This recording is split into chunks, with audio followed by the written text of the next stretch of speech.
زندگی کے راستے پر تو ہم چل رہے ہیں، پر اللہ پر توکل اور اللہ پر یقین اس طریقے سے بنا ہی نہیں۔ چھوٹی چھوٹی باتوں کو لے کے ہم ریئیکشن دینا شروع کر دیتے ہیں، جس سے ہمارے گھر میں سارا کا سارا ماحول خراب ہو جاتا ہے۔ یعنی گھر، ہسبینڈ، بچے اور گھر والے سب بے سکونی کی طرف چلے جاتے ہیں۔ میں کہتی ہوں اگر گھر کی خوبصورتی کو دیکھنا ہے نا تو ایک ہنستی مسکراتی ماں کو دیکھ لیں۔ اگر آپ ایک ہنستی مسکراتی ماں نہیں ہے نا تو یقین کریں آپ کے بچے اس طریقے سے بڑھ ہی نہیں سکتے جس طریقے سے خوبصورت نسل پروان چڑھتی ہے۔ اگر آپ ایک ہنستی مسکراتی سمجھدار ماں ہیں تو بھی آپ یقین کریں آپ کی زندگی خوبصورت بننے سے کوئی نہیں روک سکتا، اور میں گارنٹی سے کہتی ہوں کہ آپ ایک زبردست نسل کو پروان چڑھا رہی ہیں۔ ہم ہوم میکرز کیا کرتی ہیں کہ چھوٹی چھوٹی ٹینشنیں، چھوٹی چھوٹی پریشانیوں میں اللہ پر یقین کھو بیٹھتی ہیں اور بری طریقے سے مار پٹائی ڈانٹ ڈپٹ ہر ٹائم اپنے گھر کا ماحول خراب کر لیتی ہیں۔ آج کا خوبصورت سا لوگ ایک بہت ہی زبردست اللہ پر یقینی، اللہ پر بھروسہ، ایمان کامل اور ساتھ ساتھ اپنے گھر کی سکون کو قائم رکھنا اور اپنے بچوں سے محبت کرنے پہ ہے۔ کیونکہ ہم مائیں نا اکثر تنگ آ جاتی ہیں کہ بچے بہت تنگ کرتے ہیں، ہم کیا کریں، یہ سکون سے نہیں بیٹھتے۔ تو ان ماؤں کے لیے آج بہت ہی خوبصورت سی ٹپ اور ایک زبردست سا پیغام لے کے میں حاضر ہو چکی ہوں۔ نحمدہ و نصلی علی رسولہ الکریم، اما بعد فاعوذ باللہ من الشیطان الرجیم، بسم اللہ الرحمن الرحیم۔ میری پیاری بہنوں، دیکھیں رزق ہم مانگتے ہیں نا اللہ سے کہ اللہ رزق کی تنگی دور کر دے، بجٹ پلاننگ بتا دے، پیسوں کی بجٹ بتا دے، سب بتا دے، لیکن ساتھ ساتھ ایک سوچ، ایک ڈپریشن جو بری طریقے سے ہمیں گھیرا ہوا ہے، اور وہ ہم نکالتے کس پر ہیں؟ اپنے گھر والوں پر۔ بات صرف کیا ہوتی ہے؟ بات صرف اور صرف اللہ پر یقین اور بے یقینی کی ہوتی ہے، بات صرف ایمان کی ہوتی ہے۔ دیکھیں موسیٰ علیہ السلام، ایک سمندر تھا نا، موسیٰ علیہ السلام اسے پار کر گئے اور فرعون غرق ہو گیا، اسی میں ڈوب کے مر گیا، ٹھیک ہے۔ دو فرق، دونوں بندے ایک ہی سمندر سے گزرے، ایک نے پار کر لیا اور ایک مر گیا، ٹھیک ہے، ڈوب گیا، غرق ہو گیا۔ دونوں کی سوچ میں فرق دیکھیں، ایک کے ساتھ یعنی موسیٰ علیہ السلام کے ساتھ ایمان کی دولت پلس اللہ پر یقین تھا، اور وہ چیز فرعون کے پاس نہیں تھی، اس لیے وہ غرق ہو گیا۔ اور موسیٰ علیہ السلام جو ہے نا وہ آسانی سے سمندر پار کر کے آگے چلے گئے۔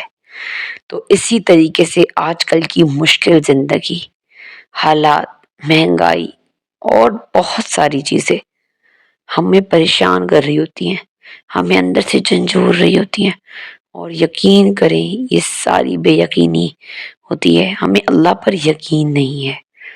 ہم یہ نہیں سوچتے کہ کوئی بات نہیں یار، یہ سب چلتا، زندگی تو چل رہی ہے نا، زندگی تو نہیں رک رہی۔ ہم لوگ بے یقینی میں چلے جاتے ہیں اور جو ہے نا اللہ سے مانگنا چھوڑ دیتے ہیں، اللہ کا شکر ادا کرنا چھوڑ دیتے ہیں، اور بس ہمارا خیال یہی ہوتا ہے کہ بس زندگی یوں ہی چلتی رہے گی۔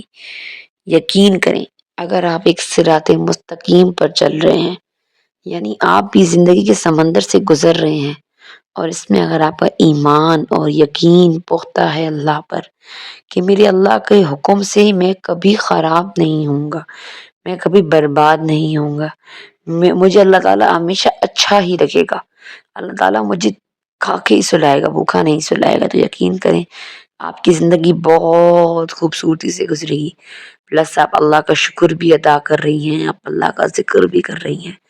اور اگر آپ ان سب چیزوں پہ عمل نہیں کر رہی، یعنی آپ کے اندر بے یقینی اور بے ایمانی ہے، تو پھر آپ ڈپریشن کی طرف جاتی ہیں، پھر آپ اتنی ڈپریشن کی طرف چلی جاتی ہیں نا کہ آپ کو اپنا گھر میں رہنے والے مکین یعنی آپ کے بچے، شوہر اچھا نہیں لگ رہا ہوتا۔ کیا ہوتا ہے کہ ہم بچوں کو مارتے ہیں، پیٹتے ہیں، ڈانٹتے ہیں، ڈپٹتے ہیں کہ تم ایک جگہ کیوں نہیں بیٹھتے، گھر میں بے سکونی کیوں مچائی ہوئی ہے۔ اصل میں وہ بے سکونی بچوں نے نہیں مچائی ہوئی ہوتی، وہ بے سکونی ہم نے خود اپنے اندر مچائی ہوئی ہوتی ہے. ہمارے اندر کا شور ہمیں پریشان کر رہا ہوتا ہے، اور ہمیں جو ہے نا بچوں کی شور پکار جو ہے نا وہ بے سکونی لگ رہی ہوتی ہے.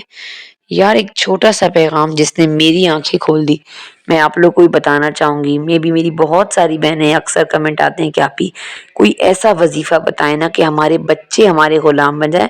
ہم بچوں سے بہت تنگ ہیں، اور ایسے خطرناک کمنٹ بھی ہوتے ہیں نا بعض اوقات کہ ہم بچوں کو مارتے ہیں، پیٹتے ہیں، گالی بھی دیتے ہیں، غصہ بھی کرتے ہیں. بچے بس بہت بیزار کرتے ہیں. یقین کریں میری زندگی بھی کچھ اس طریقے سے ہی گزر رہی ہے. میں نے آپ لوگ کے ساتھ شیئر کیا نا کہ میرا بیٹا اتنا شرارتی ہے نا کہ کبھی کبھی تو میرا دل کرتا ہے کہ میں یا اس کو مار ڈالوں یا میں خود کو مار ڈالوں. اتنا غصہ اور اتنی شدت ہوتی ہے میرے اندر غصے کی، اتنا مجھے ٹینشن دیتا ہے وہ بچہ. کبھی یہاں بھاگتا ہے، کبھی وہاں بھاگتا ہے، کبھی پیسے مانگتا ہے، کبھی چیزیں مانگتا ہے، کبھی موبائل مانگتا ہے، کبھی ٹی وی مانگتا ہے، کبھی ضد کرتا ہے کہ میں ٹیوشن نہیں جاؤں گا، کبھی کہتا ہے میں مدرسہ نہیں جاؤں گا، کبھی اسکول کے وقت الگ ضد ہوتی ہے. مطلب ایک الگ اس کی زندگی ہے جس میں اس نے مجھے پاگل کر کے رکھ دیا ہے. تو میں بھی آپ لوگوں کی طرح بہت پریشان تھی. پھر میرے سامنے آیا یہ خوبصورت سا قصہ جو آپ کے ساتھ میں شیئر کرنے لگی ہوں. قصہ سننا ہے غور سے، ویڈیو کو نہیں چھوڑنا ورنہ آپ کو پوری ویڈیو سمجھ نہیں آنے والی. ایک ہماری طرح ماں تھی. وہ کہتی ہیں قصے میں کہ میں بہت زیادہ تنگ تھی اپنے بچوں کی چیخو پکار سے.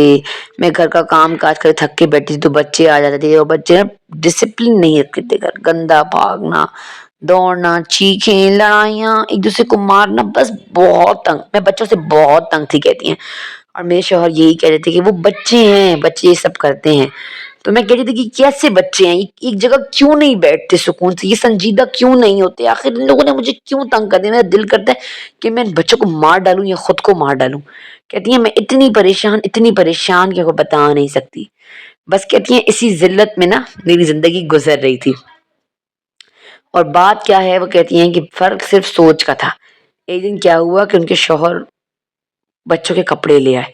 تو کہتی ہیں کپڑے بہت زیادہ تھے، اور مطلب میرے شوہر بھی لے آئے تھے اور میں بھی بچوں کے کپڑے لے آئی تھی. اب بچوں کے کپڑے زیادہ ہو گئے تو میں نے کہا کہ چلیں، کچھ دنوں پہلے ایک وہ چل رہی تھی کہ نا اس ادارے میں بچوں کے کپڑے دیں، بچوں کا ادارہ ہے. تو کہتی ہیں کہ میں نے کہا کہ چلیں یہ کپڑے جو ہے نا میں اس ادارے میں دینے چلی جاتی ہوں. تو کہتی ہیں میں نے گاڑی واڑی نکالی، وہ کپڑے بچوں کے رکھے اور میں اس ادارے میں چلی گئی. اور میں نے جو ہے نا وہ کپڑے ادارے والوں کو دے دیے. اور وہاں انہوں نے مجھے بتایا کہ یتیم بچوں کا ادارہ ہے اور یہاں یتیم بچے ہوتے ہیں، تو آپ چیزیں لائی ہیں تو ہم یتیم بچوں کو دیں. کہتی ہیں تو میں نے کہا کہ چلیں میں ان بچوں سے مل لیتی ہوں. کہتی ہیں میں گئی اور جہاں بچے کھانا کھا رہے تھے اس کمرے میں جا کے دیکھنے لگی کہ بچے بہت خاموشی سے، سنجیدہ طریقے سے کھانا کھائے. اور جس نے کھانا کھا لیا وہ اٹھ کے خاموشی سے جا کے کمرے کے کونے میں بیٹھ گیا. نہ کوئی شور شرابہ تھا، نہ کوئی لڑائی جھگڑا تھا، نہ کوئی بے سکونی تھی. ہر بچہ خاموشی سے کھانا کھا رہا تھا، ہر بچہ اپنے اپنے طریقے سے خاموش بیٹھا ہوا تھا. کہتی ہیں مجھے اتنا مزہ آیا، مجھے اتنا اچھا لگ رہا تھا. میں نے کہا کاش میرے بچے بھی ایسے ہی سنجیدہ ہوتے. تو کہتی ہیں میرے پاس کھڑی جو آیا تھی نا وہ ان کی آنکھوں میں آنسو آ گئے اور گویا وہ رو پڑی. اور انہوں نے مجھے کہا کہ میں نے ان کو کہا کہ یہ بچے اتنے سنجیدہ کیسے ہیں، میرے بچوں نے تو میری زندگی بہت دو بھر کی ہوئی ہے، یہ اتنے خاموش کیسے ہیں، آپ لوگ ایسی کون سی چیزیں اپناتے ہیں کہ بچے اتنے. انہوں نے کہا کہ یقین کریں ہم انہیں کھانا بھی دیتے ہیں، پینا بھی دیتے ہیں، ان کے گھمانے بھی لے کے جاتے ہیں، ان کے ساتھ بہت محبت سے پیش آتے ہیں، لیکن پھر بھی یہ بچے سنجیدہ ہیں. کیونکہ ہم جب یہ شروع میں آتے ہیں نا تو یہ مستیاں کرتے ہیں، بھاگتے ہیں، دوڑتے ہیں، لیکن جب یہ اور بچوں کو دیکھتے ہیں نا کہ وہ سنجیدہ ہیں، خاموش ہیں، تو آہستہ آہستہ یہ بھی سنجیدہ ہو جاتے ہیں. کیونکہ ان لوگوں کو پتا ہے کہ ان کے ماں باپ نہیں ہیں. کہتی ہیں یقین کریں میں بس ایک چیخ مارنے والی تھی اور میں نے اپنی چیخ کو روکا اور بس میں اپنے رونے کو دباتے ہوئے وہاں سے نکلی. اور کہتی ہیں کہ اس دن مجھے یہ بات سمجھ میں آ گئی کہ میرے جو بچے ہیں نا جو گھر میں کھیلتے ہیں، چیخیں مارتے ہیں، خوشیاں مناتے ہیں، وہ صرف اور صرف میں ان کا بھرم ہوں، ان کے بابا ان کا بھرم ہے تبھی وہ کرتے ہیں. اور آج میں یتیم بچوں کو دیکھا بالکل خاموش، ان کی زندگی میں رنگ ختم ہو گئے تھے، ان کی زندگی میں خوشیاں ختم ہو گئی تھی، ان کی زندگی میں بس کوئی رونق نہیں تھی. کیونکہ انہیں پتا تھا کہ ہمارے ماں باپ نہیں ہیں. زندگی کی ہر خوشی تھی لیکن ماں باپ نہیں تھے، وہ بچے یتیم تھے. تو میری پیاری بہنوں، یہ جو قصہ تھا نا، یہ میرے لیے تو بہت بڑا سبق تھا، کیونکہ یار مجھے بھی بتایا آپ کو میرا بیٹا بہت تنگ کرتا ہے، تو اب اس کے بعد مجھے تھوڑا صبر آ گیا کہ نہیں یار، وہ بچے ہیں، ہم تو بڑے ہیں، ہم تو سمجھ سکتے ہیں نا، بس اللہ پر یقین اور ساتھ ساتھ میں ایمان کے ساتھ ہم چلیں اور بچوں سے محبت کریں، اور آہستہ آہستہ پھر بچے جب بڑے ہو جاتے ہیں تو وہ اپنی شرارتیں سب کچھ بھول جاتے ہیں۔ ہاں وقتی طور پہ ہم ماؤں کو غصہ آ جاتا ہے، کوئی بات نہیں، بچوں کو ڈسپلن سکھائیں، بچوں کی تربیت کریں، بچوں کو اچھا برا، یہ تو خاص چیز ہے، یہ نہیں کہ آپ بچوں کو بالکل بولیں ہی نہ کہ تم غلط ہی نہیں ہو، کہ نہیں بچے ہیں، نہیں، تربیت کا ایک وقت ہوتا ہے، لیکن بچوں کو ایک وقت دیں، جو وقت بچے آپ کے ساتھ گزاریں انہیں مسکراتے ہوئے اپنے گلے کے ساتھ لگائیں، ان سے محبت کریں، ہر وقت کی ڈانٹ پیٹ چیخو پکار آپ کے بچوں کو کبھی بھی خوش نہیں رکھے گی، وہ ایک خوشحال انسان بڑے ہی نہیں ہو سکیں گے۔ تو بس یہ تھا میرا آج کا خوبصورت سا ولاگ، دو باتوں پر، ایک بے یقینی اور بے ایمانی پر، کہ اپنے یقین اور ایمان کے ساتھ زندگی گزارنا ہے، اور دوسرا اپنے گھر کے ماحول کو خوبصورت اور پرسکون بناتے ہوئے، کیونکہ اکثر ہم جو ہے نا بچوں کی وجہ سے بہت زیادہ بے سکون ہو جاتے ہیں، اور چیخو پکار کی وجہ سے گھر کا ماحول ہم بچوں کے ساتھ مل کے خراب کر دیتے ہیں۔ تو اگر ہم لوگوں نے اس قصے سے اگر کچھ بھی آپ لوگوں نے میری طرح سیکھا ہو تو انشاءاللہ عمل کیجیے گا۔ لیتی ہوں آپ سے اجازت، السلام علیکم۔